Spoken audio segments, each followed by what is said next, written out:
Hello guys, welcome back to a new video from the channel. Today we are going to talk about an interview question that I didn't receive in an interview, but I asked it when I wanted to hire new people from my team. So, how do you ensure consistency in distributed transactions? Here we have a lot of architecture patterns to resolve this, but I wanted to focus in a specific architecture pattern that I think it's really interesting, that it's called saga pattern.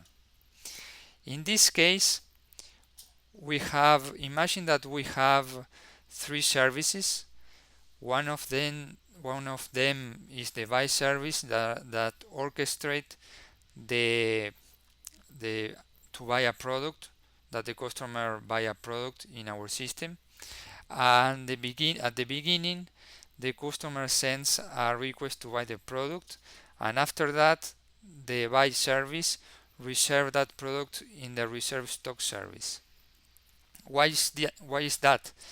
Because it's better to reserve the stock before payment, because if we pay first, maybe the product is not available, so we need to reprocess to cancel the payment. And what happens is that in many cases, to process the payment, we need to call another system in another infrastructure than to reserve stock, that probably we have a special microservice to control that.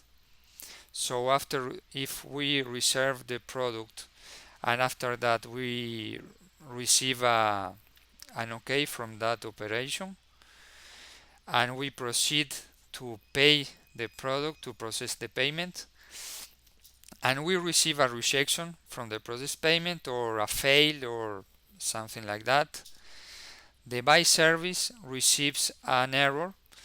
And what happened here? We have to make a compensation operation, that is the opposite operation for reserve the product, that is release the product because we reserved it.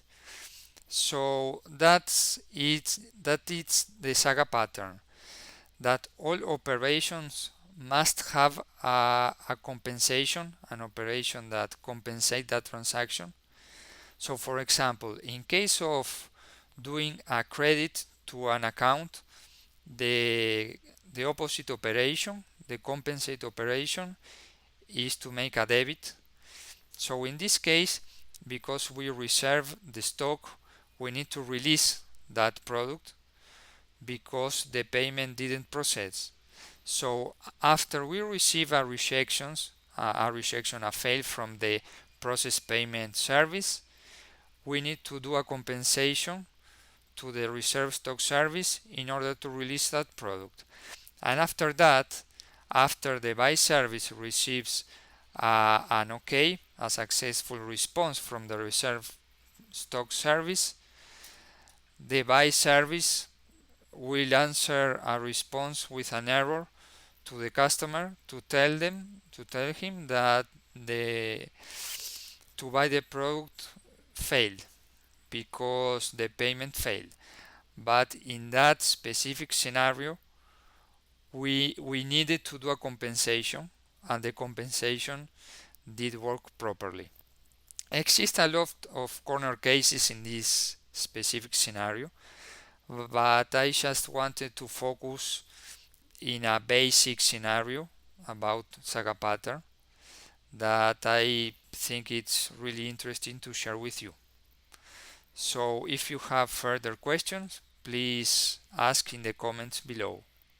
And in the future, I will implement this saga pattern in order so you can see about some code, some hands-on. And exist a lot of ways to implement this, and in a lot of technologies exist a lot of specific technologies to implement this pattern. So if you want to look, feel free to search in a browser.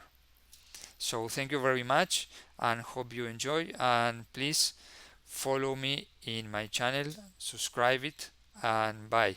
See you in the next video.